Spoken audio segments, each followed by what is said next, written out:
Thank you for everyone who's taken the time to join us today, and welcome to our webinar on ISO 14001-2026, what's changed and how to comply. Today we'll be hearing from Mel Blackmore, CEO and founder of both Blackmores and Carbonology, but Sam Roberts, the Global Accreditation Director at NQA, and Derek Hall, Senior Consultant and Sustainability Lead here at Blackmores. You may also hear from Sarah Ball, our Service Improvement Manager, during the Q&A segment. Just a quick reminder before we start, this session is being recorded and you will receive a copy of that recording on Monday. And if you have any questions during the session, please feel free to add them into either the chat or the Q&A tab available in the Teams window. So without further ado, I'll hand you over to Mel. Thank you, Steph, and a very warm welcome to everybody who's joined us today, and also special thanks go to Samantha Roberts, who's going to be representing NQA today to answer any questions and cover off what's happening with the 14001 transition there, and also a long-standing employee, Derek Hall, who is like the Obi-Wan Kenobi of sustainability standards. Absolute legend, and even been awarded an MBE for his services to environmental management. So absolute pleasure for him to join us to talk about life cycle analysis. So why the change? Why now? Well, I'd like to share with you a story. Back in 2018, we had an organisation that came to us. It was a mid-size manufacturing company. And one of their biggest clients, a global player, came to them to ask them to complete a questionnaire. And it wasn't just any regular run-of-the-mill questionnaire where it would ask for an environmental policy. It was asking for all sorts of different things, from product life cycle, through to Scope 3 emissions. The organisation came to us in a bit of a panic, saying, what can we do? Well, we've got 14,000, isn't that enough? And we were like, well, actually, no, sadly, it's not. I mean, it's a great framework, but it's not going to meet those requirements. Unfortunately, they lost that contract because they couldn't answer all of those questions in time. Why am I saying this? It's because there have been a lot of changes that have been going on in the world. And the standard's now keeping up with it. So that's why the standard is changing now, and changing for the better, which is what we're going to be covering today, because such a lot has changed over the last decade. So back in 2015, just to give you a little bit of context, really, tenders, we know that a lot of organisations achieve 14,001 and other standards because they want to raise their standards, act responsibly and do the right thing. But we know that a lot of the time is actually to meet the requirements of a key client, or to submit an RFP, a request for proposal. And such a lot has changed in that process over the last 10 years when it comes to sustainability. So back then, tenders with sustainability questions accounted for about 5 to 10%, with an ESG score weighting where used of 1 to 3%. Now, fast forward that to 2024 and 2025, and you can see there's been a huge difference, where that's going up to 70 to 90% in terms of the weighting and how that's scored. It's pretty significant. So back then in 2015, we were getting asked questions about, do you have an environmental policy? Sometimes we might have been asked, do we have ISO 14001? But what we're now saying is that there needs to be proof of our progress towards net zero, and it's being pushed down the supply chain. So that's why obviously we're going to be covering some of those key changes around the supply chain, particularly around product life cycle, and also some of the requirements that are now being asked when organisations are submitting information for ESG ratings like EcoVadis or CDP. So a lot has changed in terms of the way that organisations are viewing climate change. It's not just a risk, to the environment if we don't do anything. It's actually now becoming a financial risk. So investors are looking for proof. Banks are looking for proof in order to be able to get access to sustainable linked loans. And it's becoming more and more apparent that if you don't have solid sustainability credentials, then you are at risk financially. And obviously, procurement is hotting up, as we've seen in those RFPs. So 2026 version of 14,001 is closing that gap that we're currently seeing at the moment. Okay, so it's closing that gap between completing an audit and getting certified, which is fantastic, but being able to prove your environmental performance as a business, because that's what our clients are looking for. That's what key stakeholders are looking for, both across public and private sector, right across the board. So the key changes that we're going to be looking at, I will be taking you through clause by clause, but we're going to be focusing on some areas like life cycle, the supply chain accountability, leadership, and also change management as well. So we know that the standard has just been published recently, as recently as last month, and we have got until 2029. But the reason that we're doing this now is that we know that the vast majority of those transitions are going to be made within the next 18 months. Yeah, that's why we're bringing this to you today. So in terms of, for those of you that don't know Blackmores, we've been established for 20 years now, and that's 20 years of transforming businesses to help them to raise standards. So we've helped a number of organisations across the globe to achieve both quality, sustainability and risk standards. So I'm not going to go through all of them, but obviously ISO 14001 is the most popular standard for environmental management. But as innovators in this field, we've developed ISology Hub, which is the one-stop shop for all things ISO, and also the podcast. So if you haven't subscribed already, that's the place to get the views and news on anything related to quality, sustainability and risk standards. And we're also extremely proud to have the highest NPS rating in our profession, which is pretty cool. So what we're going to be covering today is the key changes. So I'll be taking you through that clause by clause at a high level. And also I'll be taking you through 9 practical steps on how to implement those changes. That'll be from the gap analysis through to the audit, so you're ready for your transition. We'll just touch on the transition period and timeline, and then also highlight the next step, which is communicating with your certification body. And we're very lucky to be joined by Sam today, who's going to be giving us an insight into that process in a lot more detail. And then last but not least, we're going to be handing over to Derek for life cycle considerations. So the reason that we're focusing on life cycle in this particular webinar is because that's the area that we're getting asked the most questions about. Okay, because this is the biggest shift for a lot of organisations, but it's an area that's going to have the greatest impact. So that's why we want to dedicate that time to it and having an expert speaking to you about life cycle considerations. So please do stay till the end for Derek's session. So in terms of what's changed to the standard then, well, let's kick off with clause 4. So for those of you that are already familiar with an ISO standard, you'll know that everything begins from clause 4, bizarrely, which is context of the organisation.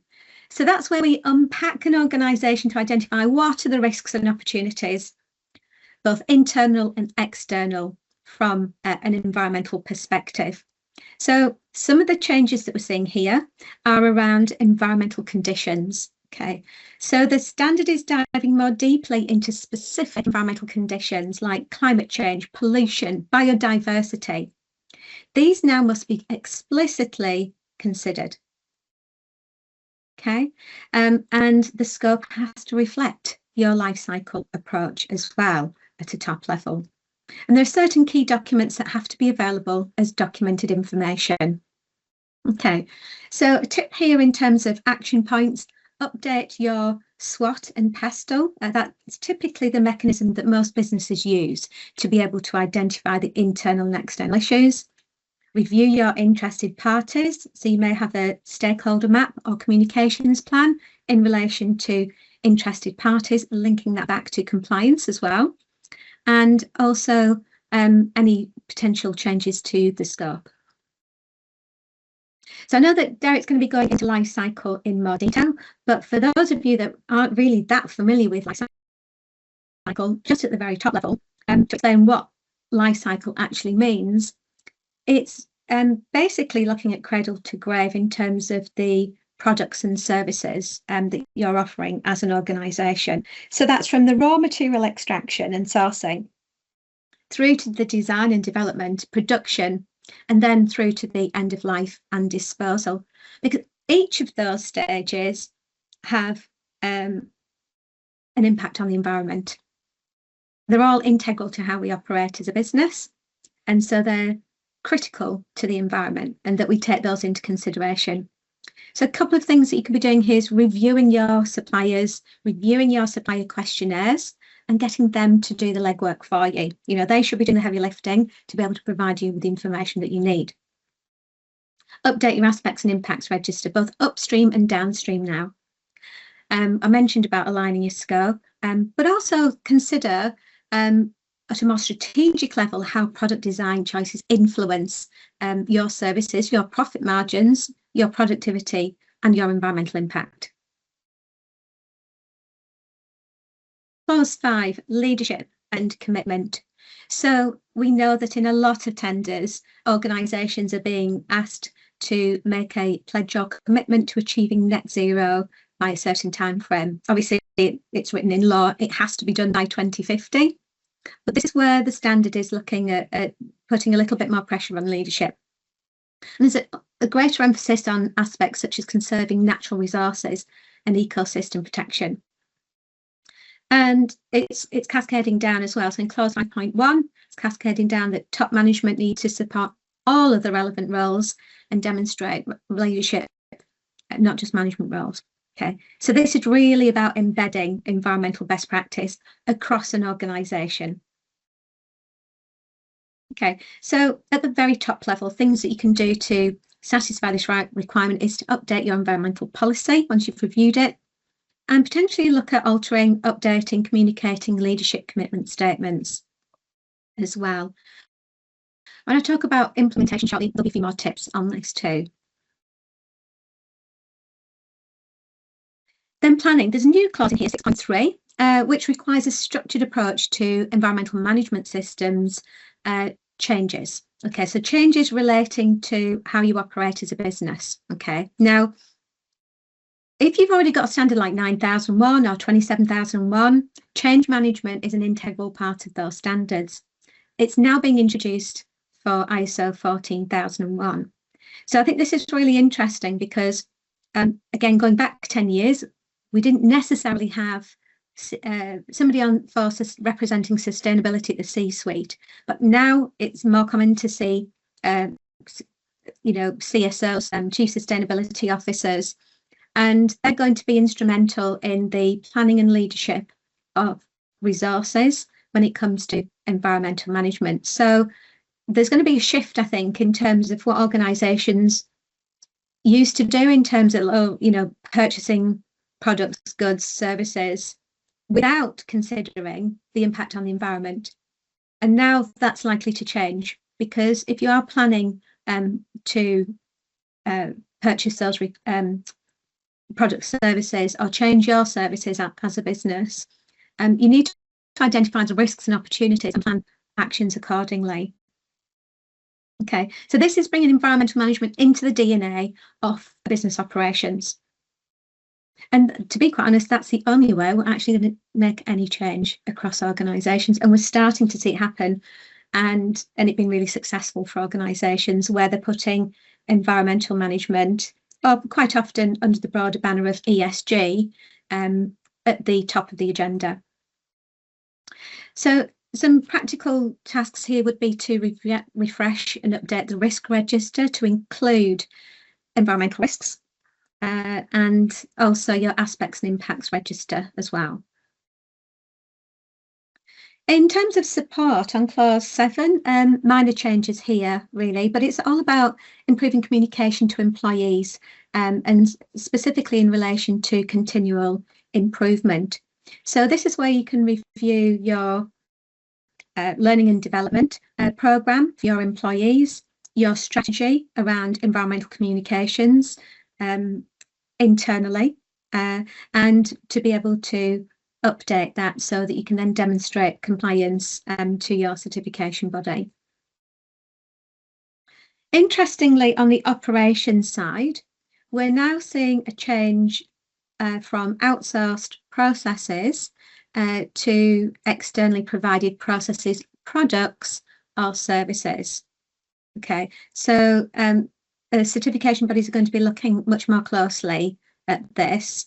And we know that in certain sectors, 70 to 80% of their carbon footprint is through their supply chain. So this is where the standard's catching up. It's recognising that scopes 1 and 2, which are the things that you can directly influence, aren't going to cut it. You need to really, double down on the supply chain and review how environmentally friendly the products and services are that you're purchasing, and influence that through procurement. There are a couple of other changes here as well in terms of emergency preparedness. So they've got to align with risk planning, which again, that just makes a lot of sense, doesn't it? So key actions here really is to speak with procurement, look at your supplier management and procurement policies and procedures. There are ISO standards for sustainable procurement. I think it might be ISO 37000 or 37001. Anyway, but that covers a really great blueprint for sustainable procurement. And there's also a tie-in there now with emergency planning as well. Performance evaluation. I think this is one of the areas that's going to make the biggest difference, especially when, going back to that story I told earlier about being able to demonstrate the performance of your services. And this is where, just having environmental objectives, that's good, but it's not really good enough. So we're looking at, being able to capture your CO2 emissions, scopes 1, 2 and 3. Now, I don't want to panic you, the standard doesn't stipulate that, but I'm just giving you examples of ways that you should or could be capturing in greater depth your environmental performance. It could be travel, being sustainable travel, use of energy, water, heating, electricity, etc. Because there are some great technology and resources available for monitoring, measuring that. So ideally you want to be able to get that feeding into a top level report, and I would definitely recommend using AI to integrate your data sets to enable that to happen and to make your life easier. Internal audits, they've got to define objectives in addition to scope and criteria, and management reviews have been restructured, so we've got results in there as well as inputs in the process. Okay, and then last but not least, we've got clause 10 improvement. So there's a closer link now between environmental performance that we've just covered in clause 9 and continual improvement. Okay, and a bit more of a structured approach as far as managing non-conformities, issues and corrective action. So there are a few tips here that you can take on board, like reviewing your root cause analysis, improvement tracking, and again, trying to integrate that. And I would definitely recommend using AI again in order to be able to optimize your improvement tracking. So in terms of how to implement the changes, I'm just going to break this down into a couple of stages. The first stage, in terms of preparedness, it would be really helpful if you could get a copy of the standard. Yeah, I know that sounds obvious, but then just kind of mark out all the shalls, where it says documented information, etc. But I'd like to highlight that Annex A is a great resource because it does contain some practical implementation guidance for you. The next step would be to conduct a gap analysis. Now, there aren't as many changes with this standard as the previous version of this standard, but it's well worth doing the gap analysis, which will identify, an action plan ultimately to help drive that transition forward. In terms of the EMS documentation, so there aren't any kind of major concerns around or the new documents that need to be created. It's really tweaking and updating the documents that you've got and And it enables you to take a step back and look more strategically about how you're managing your environmental management system as a result of these changes. So I've listed some of those documents there. The next stage is the implementation. So, once you've got an idea of what the changes are within your organisation, you need to try and get engagement with your employees. So you could have like an environmental awareness day. There's lots of different days throughout the year where you could tag onto that and be able to get some fun activities. Ideally, it could be related to a nature initiative, but ultimately you want to get employees engaged and take ownership of any changes that are made. And talking about changes, of course, change management. So check out the current change management procedures you've already got in place. Ideally, you don't want to create a new one. You want to be able to dovetail into any existing change management controls you've got in place. So if you've got 27001, for example, you could dovetail that into your incident management. So quite often organisations will have an internal ticket system where you can log an issue, whether that be information security, health and safety, quality. Now, obviously, it's environmental management. If there's any changes that need to be logged and planned, and that before implementation. And then, of course, we've got the supplier and life cycle controls, which Derek will be touching on in more detail shortly.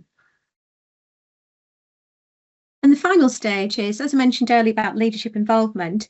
It would be great if there was a statement or an email or some type of communication from leadership about the new standard, about the changes, and that your organisation is at the forefront of that change. Okay. For those organisations that are already, raising disclosures for EcoVadis or CSRD or CDP, this is just going to be another feather in your cap. Okay. And then obviously with internal audits, you need to be able to prove the changes that you've made. So plan an audit and conduct that well before your transition audit so that you've got an opportunity to make any corrective actions along the way. Okay, where possible, we would always recommend booking your transition audit in alignment with your next surveillance visit where possible. The transition timeline then. So it looks like we've got a lot of time up until April 2029. But we know, based on the fact we've managed hundreds of organisations through transitions of standards, not just of 14,001, but many other standards. And we know that it causes a major headache for companies. It causes stress, you're leaving it to the last 6 months, and also the certification bodies. And there have been many cases where organisations have lost certification because they haven't planned ahead. So my recommendation would be get the ball rolling now and start communicating with your certification body. So as I mentioned, try and combine it with your next surveillance. If you have already had that just recently, then you've got time to plan that in for your 2020 visit. And I know that Samantha, who's going to be talking now, will be answering any questions that you've got on that as well. So from a consultancy perspective, if you did want some support, obviously that's what we've got a lot of experience in. We've got a transition programme, which includes training, a gap analysis, implementation support. So that's where we do all the heavy lifting. We make the changes for you to then review and we help you to implement that. And of course, we will audit that to give you peace of mind that everything is in place before your transition audit. And if necessary, we can also chair the management review and facilitate the leadership session in preparation for the assessment as well. Steph, our communications manager, alongside with our sustainability experts here at Blackmores, have created a suite of tools ultimately to support you with transition, and Steph will be sending an email after this with just to get some feedback on this webinar. And if you'd like to get access to that, then you can liaise with Steph on that, and she'll gladly send you the all the assets over to you. Talking about assets, we'll be moving those into the ISology Hub, plus many more, around 14,001. So again, if you're interested in the training resources that we have in there, to be able to train your team, then yeah, just let Stephanie know in the feedback, and we'll put you on the waitlist for that. Okay, so that's it from me. A very short whistle-stop tour of the changes to the standard and how to implement. Now I'd like to hand over to Samantha from NQA. Over to you, Sam. So good afternoon, everyone. So I'm here to talk from the certification body side, specifically around the 14,001 2026 update. So just following on from what Mel talked about, this is the timeline of what's happened. So the last version was published on the 15th of September 2015, and there's been various drafts that have come out since that point for final discussion, with the final standard published on the 15th of April 2026. It has been confirmed as a 3-year transition period, which is great. So it gives plenty of time for you and your organisations with your certification body, whoever that may be, to ensure that you can get through this successfully. So just leading on again from what Mel said, the overview of the 2026 revision, it has been deemed moderate as a change for the transition. It's not a huge change like the 2015 one, but it does enhance the following areas. So climate change, climate action and environmental resilience, supply chain sustainability and due diligence, life cycles perspective, which Derek is going to do a session on after myself, risk-based thinking through the environmental management system, and like Mel said, Annex A gives a lot more guidance and support for all organisations on all the areas of the standard to help you embed this and make it as part of your daily life cycle.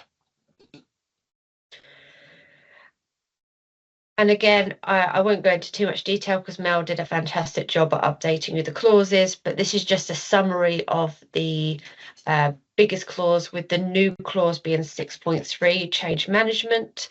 But a number of the clauses have had clarifications, opportunities, more considerations asked.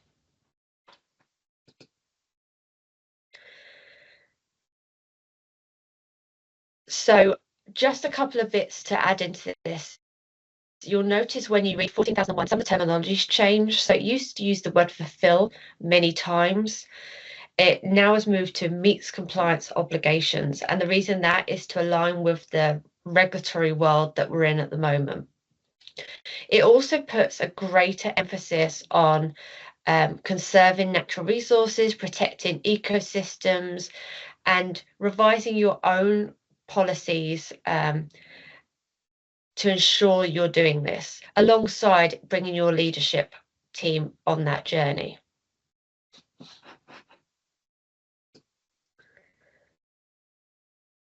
So what are certification bodies, and in my context, NQA, going to be expecting of you to have done to prepare for your transition? We would expect you to review your EMS context to include climate and supply chain considerations. Many of you would have done that from the 2024 update for climate, but it's important to revisit that to make sure you've got that covered. Align your environmental policies with the revised standards focused on sustainability. Update stakeholder and risk registers. Review life cycle assessment practices. This does include the change management. Refresh your internal audit and management review processes, and ensure your leadership are engaged early so they can support you on this journey.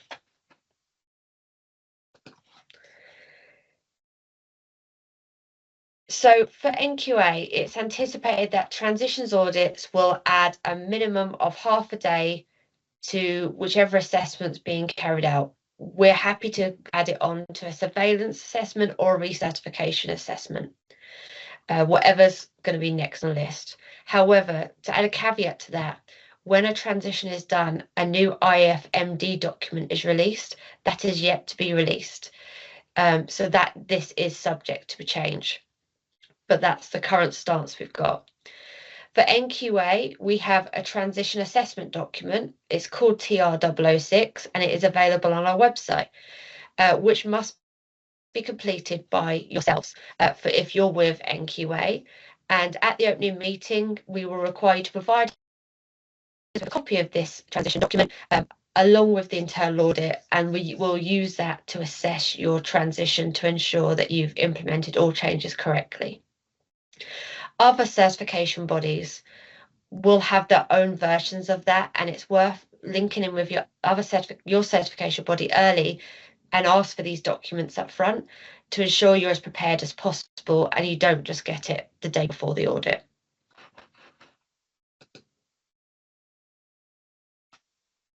To support organisations for the transfer, NQA have also developed a range of guidance materials to support you as well. And I've listed them below here. So we've got a transition guide, which goes through all the key changes standard and some timelines. We've done some news articles around 14,001. We've also got a readiness assessment to help you evaluate how far away you are. It doesn't tell you how to resolve it, it just gives you some gaps. And then we've also done a transition webinar by our lead auditor, Richard, that goes through details on all the updates to 14,001 and the guidance on managing that effectively. One thing to note with this is I 100% agree with Mel. Do not leave it to the last minute to do this. However, it's important to realise that at the moment, UCAS have not accredited any certification body to be able to deliver these to accredited standard. So whichever certification body you're with, at the moment, if they're offering to do to 14,001 2026, it will not be UCAS accredited. You need to wait for your certification body to get accredited by UCAS. NQA are planning to do this in the summer this year, so we'll be soon. Another thing to note is that UCAS generally do not approve one certification, then approve the next certification body. They like to do a group of certification bodies at the same time. So it's worth continuing that conversation with your certification body, and they will be able to advise you at what place they're up to and how long they're expecting until they receive their UCAS accreditation. NQA, as soon as we've received our grant from UCAS, we will provide updates to our customers through our newsletters and on our website and LinkedIn profiles, so people know we're ready to go.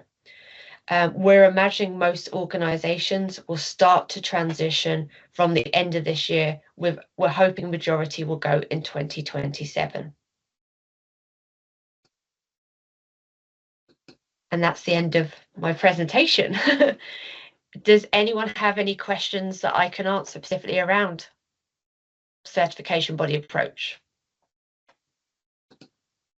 I think what we can do is leave the questions to the end, I think, actually, Sam, so we'll move on to Derek. So if anybody has any questions in mind, they can put them in the chat, and then Steph will be coordinating the Q&A session after Derek's presentation. Is that okay? Amazing. Over to you, Derek. Okay. Thank you. Thanks, Sam.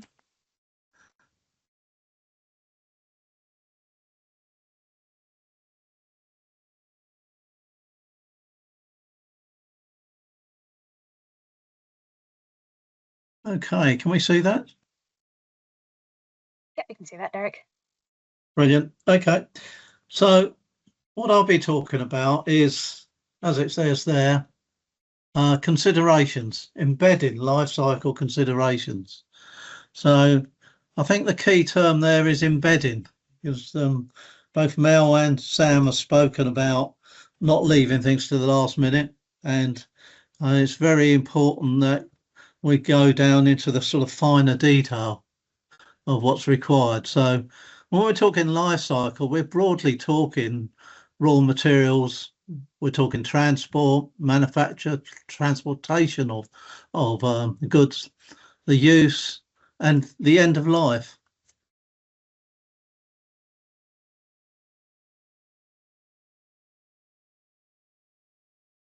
So I'm going to be touching on these points here as it sets it out in the agenda. The evolution of life cycle thinking. It's evolved somewhat over the last few years. I'm going to touch on some of the clauses, as Mel has done as well.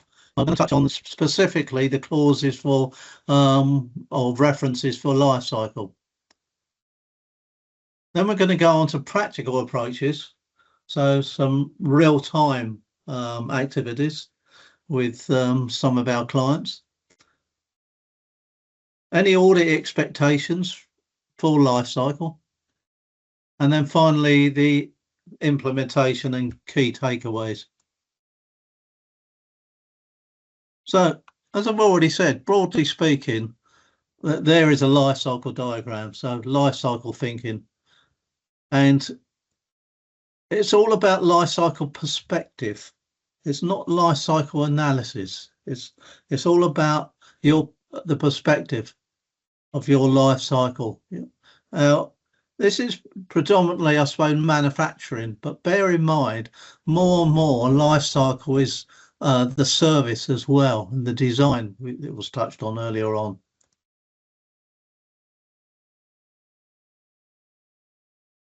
So the 2015 standard, the present standard, introduced the life cycle perspective, and it was focused on clause 612, environmental aspects. However, the 26th version is really now starting to look at value chain focus. It's looking at the emphasis of supply chains. Again, Mel spoke about, upstream activities. So it's very much pushing organisations to look at their upstream activities. And the integration with climate change. Climate change was a couple of years ago sort of introduced as a concept. It wasn't actually in the 2015 standard or the 9001 standard or many other standards, but more and more it's a key factor, as we all know. If we listen to various wildlife programs, Sir David Attenborough and many others have spoken about the impact on nature and how the climate is gradually changing.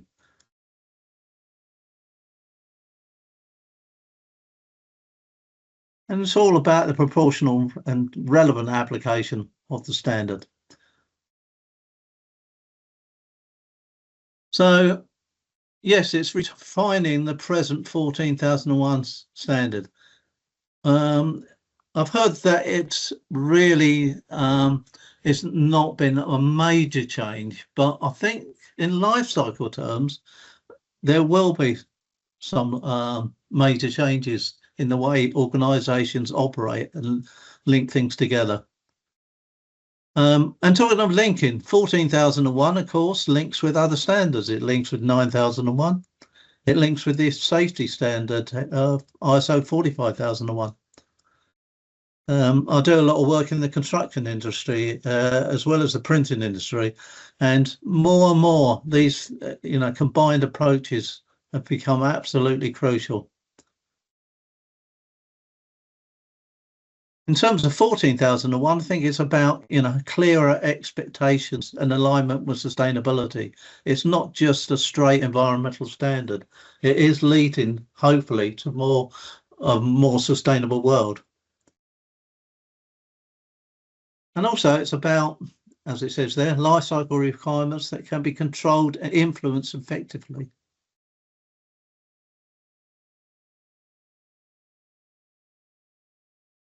So it's about addressing global priorities as well. It doesn't just end up being a standard specific to the UK. It crosses all sorts of boundaries, as all these standards do, but certainly 14001 crosses into, virtually every country in the world. So risk-based, we've spoken about risk-based approach earlier on. I think more and more the risk-based approach is going to have an impact on life cycle. So life cycle was specifically, I suppose, more around the aspects and aspects table, environmental aspects, but now it's looking at the wider ramifications across the whole industries. And it's about embedding more responsibility. And I think the key thing here, life cycle expectations look upstream and downstream. And there in the visuals you see there, you've got a paper mill producing paper. But then, so that's upstream, you know, how they're producing the pulp, etc. Downstream, you've got the delivery of maybe the printed product or the product. And more, if you look on the life cycle diagram there, more we get into finer areas of life cycle. Energy, you know, electric cars, maybe the impact of electric cars, because electric cars have an impact. You know, that batteries are a big consuming beast, let's say. AI, for instance, Mel spoke about AI, fantastic tools thus far for research, but it's got a real draw on energy consumption.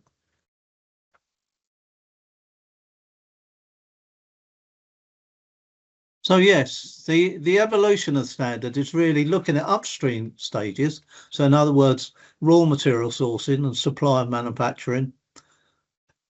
It's looking at the core operations of an organisation, the production and service delivery, looking at its energy use, emissions, waste management, and downstream activities. You know, what happens to the product once it leaves the door? You know, how are customers using it? You know, end of life treatment, recycling. Very much, I think the current standard is around the core operations predominantly. I always think it's been a bit light on upstream stages in terms of procurement, etc.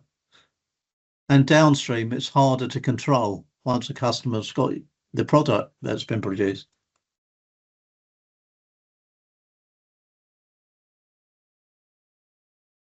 So you've now got life cycle risks and opportunities. Guess what? They link to objectives. So if you're developing objectives, are you developing objectives to reflect upstream and downstream impacts? Are you looking at risk treatment? So, you know, in other words, life cycle feeds directly into risk-based planning and not just aspects identification. It's not just about identifying your current aspects. It's looking more deeply into the risks of those aspects.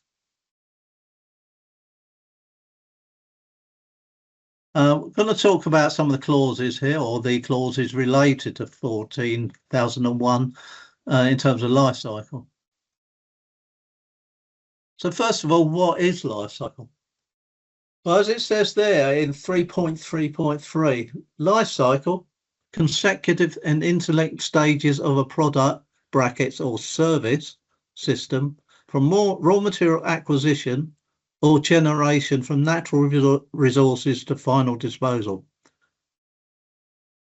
And as I think Mel touched on earlier on, that can evolve design, production design of in the construction industry, for instance, design of buildings, in the print industry, design of the product that they're producing.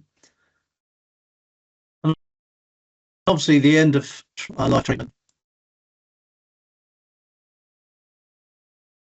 4.3, this is straight out of the standard. And the specific part that relates to life cycle. So the organisation shall determine the boundaries and applicability of the environmental management system to establish its scope, its authority and ability to exercise control, influence over the life cycle of its activities, products and services.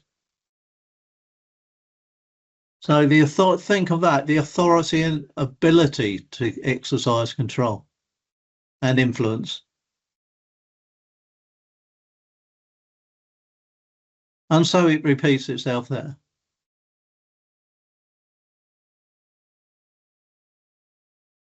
So again, same thing in the notes section on 6.1.2, which is environmental aspects. It talks about materials and design.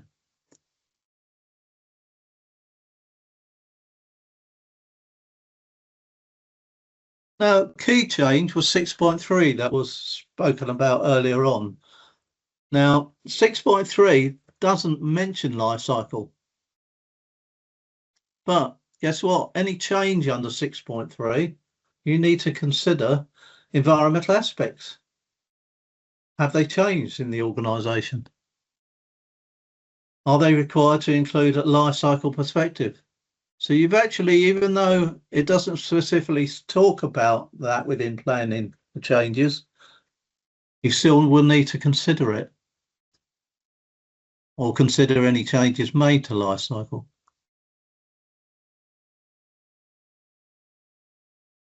Now, operational control, and this is operational control, A, B, C, and D there. It talks about considering each life cycle stage, determining its environmental requirements, communication of environmental requirements often gets missed. I find in lots of organisations, you might have an organisation communication at top level, but how well has it been filtered down or communicated to workforce, or in this case maybe contractors? So consider the need for information, to provide information. So as I say, these are all out of the new standard. Emergency preparedness. That's not explicitly required life cycle thinking. However, as it says there, you need to address emergency situations identified through risks and opportunities process, which is informed by the environmental aspects. So it needs some thinking through this side. So it's not specifically in there in emergency preparedness, but you need to look at emergency conditions, let's say.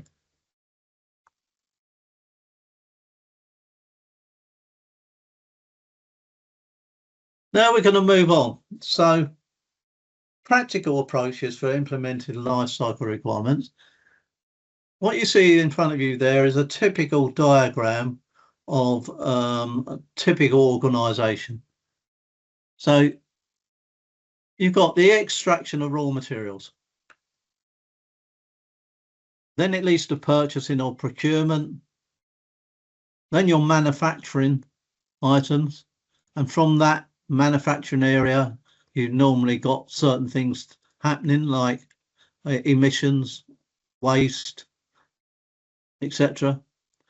Then you've got distribution, then use, and then disposal. So the disposal of waste. So you've got the two factors there. In green, you've got areas that typically you can control in an organisation. And in the orange colour there, things that you can influence.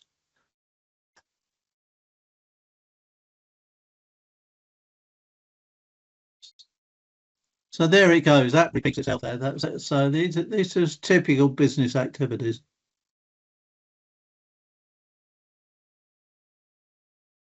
Now, what I'd like to touch on now is actually a real industry example. This is from one of my clients, and thanks to Offset Print and Packaging. But this is a life cycle diagram that we produce for them, and we've continually tried to expand on it and improve upon it. So, as it says there in the key, the areas in green are aspects.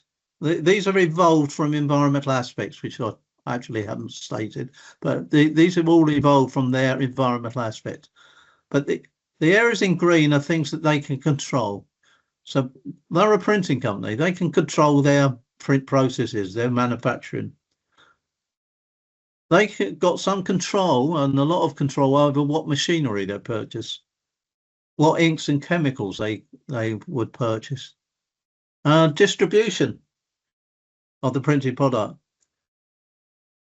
But coming out through those manufacturing processes, you've got various factors: VOC, volatile organic compound emissions, greenhouse gas emissions. You've got recycling. And then you've got other factors like servicing. And that leads you into sort of the customer's use of the product, and the different levels of customers. And then back up the sort of the front end, let's say, you've got areas that can't be controlled really. The extraction of raw materials are very hard to control. However, there are some things that can be controlled. For instance, they buy in a lot of Forestry Stewardship Council materials, so they can control what they purchase there, but they can't control the extraction process. So there's a typical example.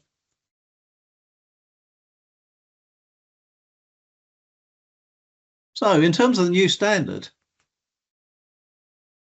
that current model actually does well. There's clear life cycle stages identified. Control versus influence, a key part of the standard, is detailed. It's clearly detailed. So we're sort of quite happy with that under the old standard.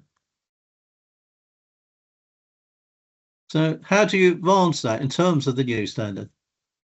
Well, the next level is actually not more detail, but it's stronger decision and risk and controlled linkages that are needed.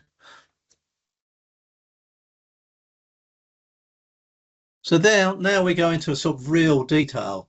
So if, for instance, under the new standard, you're looking at upstream activities, we're asking the organisation, well, what upstream activities have you got? Now, in the print industry, you've got things like, well, raw material extraction, but you've got actions that could be taken, like conducting supplier sustainability reviews, looking at FSC materials. You've got material processing, actions you can take to approve low VOC or vegetable-based inks. I'm not going to read through all of these, but you get the idea that there's certain things that you can do upstream. Supplier packaging, transportation, holding supplier audits maybe. So these are all areas that we'd start looking at in more detail in relation to, that diagram. In terms of core operations, there you see a big printing machine. We're looking at the printing processes. So how well are the processes calibrated? How well is ink and chemicals stored and bundled? What plate making imaging takes place? So do they run closed loop systems? So you get into some highly technical areas. Now, obviously this is going to be different for different industries. Different slides for construction, different slides for cosmetic companies that I deal with a lot as well. But you've got areas like wastewater, you've got emissions, you've got waste management. So all the typical things you'd expect to see being maintained, control of. And then very difficult area, the downstream. The downstream, you've got customers and the end use. So you've got distribution and transport involved. You've got delivery routes. How can you consolidate shipments with couriers? How can you look at customer handling of the particular product? Or the service. customer waste management processes, end-of-life disposal. Very tough things to look at. But it's about having some sort of proof or process that you're actively looking at whatever your impacts are.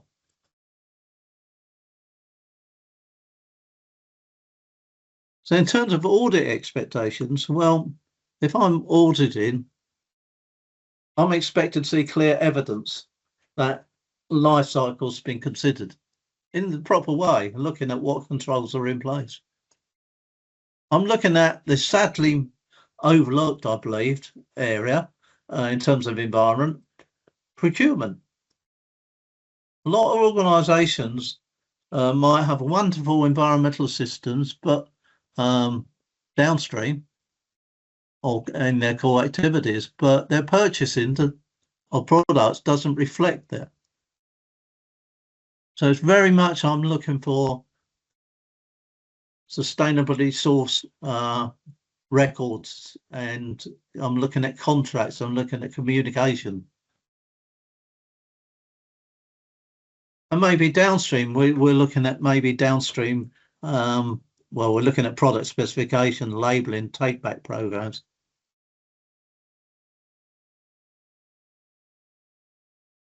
Also a demonstration of life cycle influencing. Let's be sort of quite honest and clear here. You know, there's lots of areas that organisations can't fully control, but they can certainly influence. They can certainly, and as an auditor, we'll be looking at those life cycle impacts and what practical controls are in place. And in operational control, certainly, and management review. When we're holding management review, more and more we'll be looking at how effective are upstream and downstream controls, as well as the core activities. So it's not just about looking at, you know, the core activities at our management review meeting are brilliant. We've made a profit for this, this, and this, or we haven't. But we want to look at some of the underlying causes of, you know, what happens in an organisation, you know, downstream, upstream.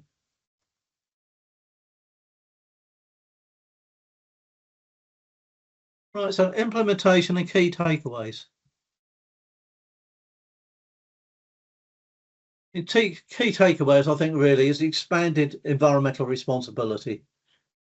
And I think that is really absolutely crucial.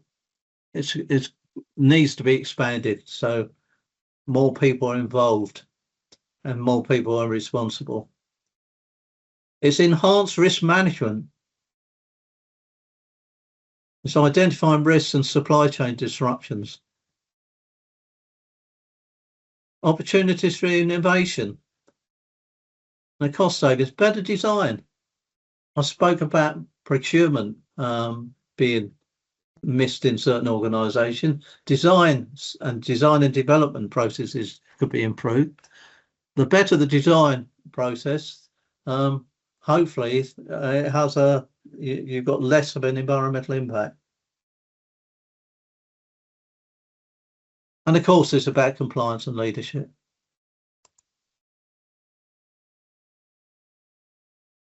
So, in conclusion, life cycle thinking is moving from a theory to a decision tool now. At least that's the way I'm looking at it.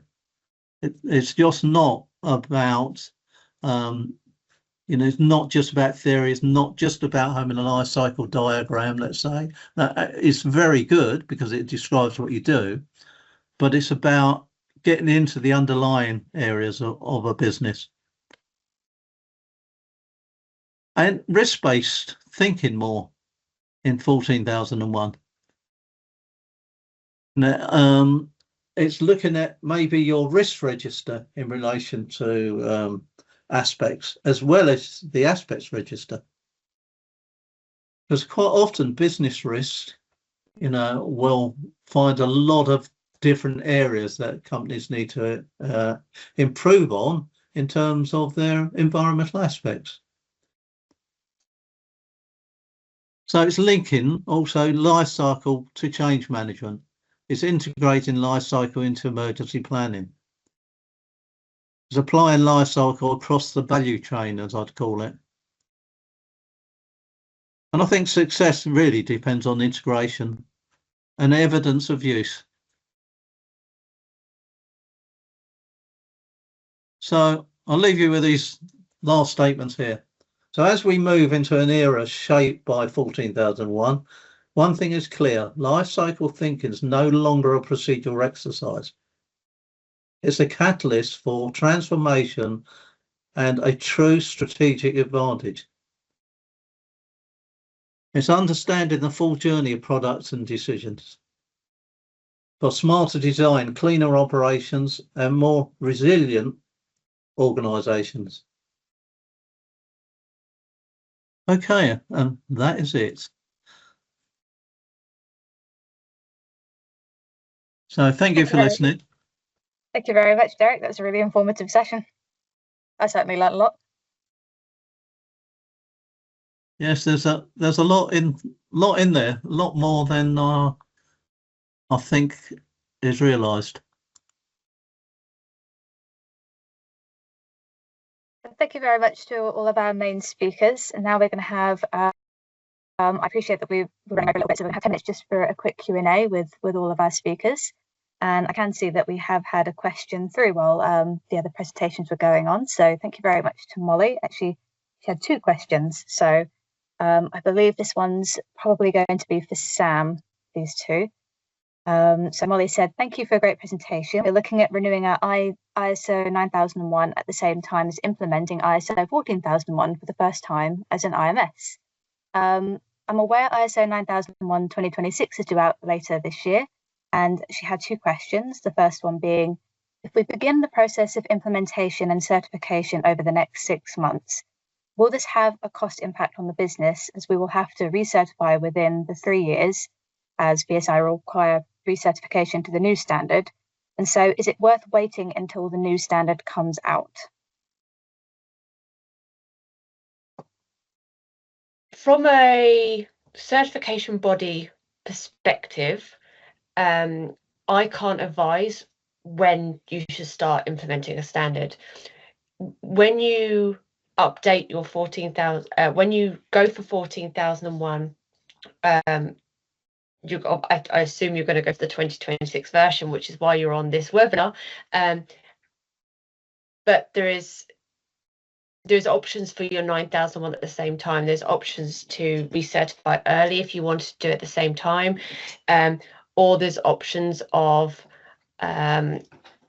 aligning when all these things happen. So you could recertify your 9001. Hold on, I'm trying to phrase this in a really good way.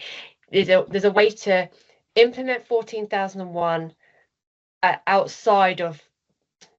I'm phrasing this really badly, and I'm so sorry. I know what I want to say. Let me start again. If you implement 14,001 today, for example, and that's going to be to the 2026 version, and your 9001 is to the 2015 version, because the 2026 doesn't exist yet. By the time you get to the next reset, the 9001 will be on the 2026 version. So you could wait the full period of cycle and transition at the very end of the 9001 transition. Or the other alternative you can do is implement your 14,001, like you said you're looking to implement now, and then transition your 9001 when your certification body is able to at a surveillance audit. And then what that will mean is you can then recert both of them at your 14,001 recert year, which will be in 2029-ish. That's really confusing, and I'm so sorry. Basically what I'm trying to say to you, Molly, you've got lots of options. So if it's a business need you implementing 14,001 now, I wouldn't say stop and wait for 9001 to come out. Okay, thank you. And Molly's second question was, it was interesting what you said about CBs not being UCAS certified immediately. How long does that process take for certification bodies to get certified on average? This will allow us as a business to work backwards to work out the programme for implementation and certification to ensure we are UCAS accredited or certified, I guess. Yeah, so it's very much dependent on UCAS being ready to assess the certification body. So they're not ready as of today, but they could be ready next week. The longest they will leave it is the longest they can leave it is 18 months after date of release of the standard. So that would be the very latest, which would be October 27. UCAS will not wait that long. I've never had a standard wait that long at all, but that is the cutoff for them. One thing, just to reiterate that point, is it's worth checking with your certification body when they're planning to transition. NQA, we're transitioning straight away. We want our grant straight away, so we can support our clients. But it's really dependent on the certification body when they're going to be ready for their UCAS assessment. So have that open conversation with them, because you might find they might not be ready till 2027. For example, it's going to be an open conversation. Certainly, you mentioned BSI from your first question, so that's what I'm assuming you're certified with. They will be like NQA. They will be already well under the way of getting the accreditation by UCAS like NQA. I'm happy to add to that as well, if from the implementation perspective. So we're getting asked, because we get a lot of inquiries for implementing ISO 14001. And when we last looked at our stats for Q1, it was the most popular standard. So obviously, yeah, still good that the standard is going strong. So we do get asked quite a lot of questions. Should we wait until the certification bodies are ready? But the truth is in terms of implementing ISO 14001, you can, because the standard's published, you can start implementing that now.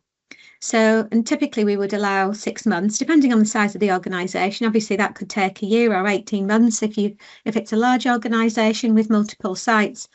If it was an SME, we would allow 6 months. So practically, if you were to start implementing, 14001 in June, then you're probably going to be ready for stage 1 in December, stage 2 in January, February. The chances are the certification bodies are likely to be ready to offer certification.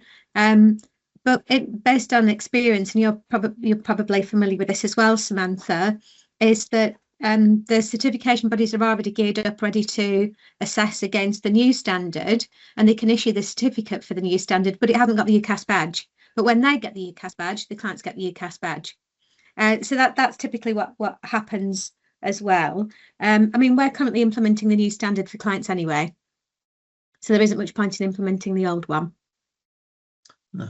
Can I'll jump in there as well, Mel? On the back of what I've just been talking about, upstream activities, downstream activities, core activities, they're all activities that any organisation can start looking at more deeply, irrespective of when they go for the new standard. So the more robust the system is, the better in terms of service or production. Yeah. Okay, I had another question for you. This one's probably more for the consultants. We already have a lot of solid documentation in place. Is that enough, or are auditors going to be looking for something more now? I think that auditors are probably going to look more for the flow of documentation. Where, okay, you've got a waste transfer note for a certain amount of waste, but how did that activity happen? Why was that? Where did that waste get created? What's happened to that waste downstream? What contractors do you use for that waste, for example? So it's probably just stretching what's already in place. It's just looking, upwards or downwards, let's say. I would also add that, when you get a copy of the new standard, have a look at where the shells are and the terminology that's been used. Sam mentioned about the change, from fulfill to, supporting compliance with. So just take a look at that terminology, because that will guide you in terms of what documentation is or isn't required. Yeah, that's what I would probably look at. And obviously in terms of reviewing and updating documents, you can then in your document control register, whatever that looks like, you'll be able to track all of the changes, and you'll be able to demonstrate to your certification body the updates that you've made, and also the consideration of that from a change management perspective. And additionally to that, I think you could be looking at if you've got a risk register, look at the risk register, see how good the risk register is, and in terms of environment, see how that links to if you've got an environmental aspects register, how well the two link together. Yeah. So that's from an internal audit perspective, obviously, in terms of what we'd be looking at to ensure that our clients are ready. But obviously, from NQA's perspective, that could be slightly different. True. Yeah. But generally, we do a bit more. It isn't more of a dummy run, a dry run. If what NQA will typically type of questions that they'll be asking, it's ultimately a show and tell, isn't it? Okay, I think we probably just have time for one more question. I think this goes out to anyone. Are there any areas of the revised standard where you anticipate audit findings being more common? Very good question, actually. Well, certainly in terms of what I've been talking about, I think there's more can be looked at there. Certainly, I suppose in change management 6.3 in the new standard, which aligns closely with what's already in the 9000, the quality standard, planning of changes. So, and I think the point that Mel touched on earlier on, how outsourced processes are now being linked to the quality standard, externally provided processes, products and processes. Yeah, I'd agree with Derek. I think the supply chain expansion is going to be an area where people might get some findings just because they haven't necessarily considered their whole supply chain, or they're still focusing on those outsourced processes from the 2015 standard rather than expanding that process and the evidence they've got as well for how they're validating their suppliers to that wider supply chain. So I think that could be an area. The other one I think as well, potentially around the leadership. If you haven't engaged leadership early enough that they understand that the additional requirements on them to really participate, to be actively involved in the management system and to really be supporting everyone to be able to do their role in it, then I think that could be an area where a few people might get tripped up as well. So Mel said some really good examples earlier, even if it's just those communications about the changes coming from that leadership level. It's a simple thing, but it's an important thing to reinforce the importance of it to the business because it's coming from leadership, but also that they are actively involved in that and they do understand what those changes are. It's not just a kind of note that they've had by the way the standards changed. I think that's important.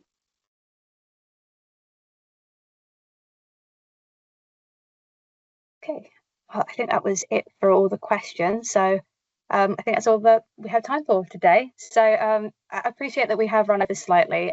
So if you have any questions afterwards, feel free to respond to my email where I send the feedback survey. We'll get back to you on those. Just as another reminder, this session has been recorded and we'll send out a link to access that on Monday. And I'll be sending out that feedback survey later on this afternoon where you can also claim one or many of the freebies that we mentioned earlier on. So again, thank you so much for your time today. Thank you for attending. We hope you found this really informative and you're free to go. So I hope you all have a lovely weekend.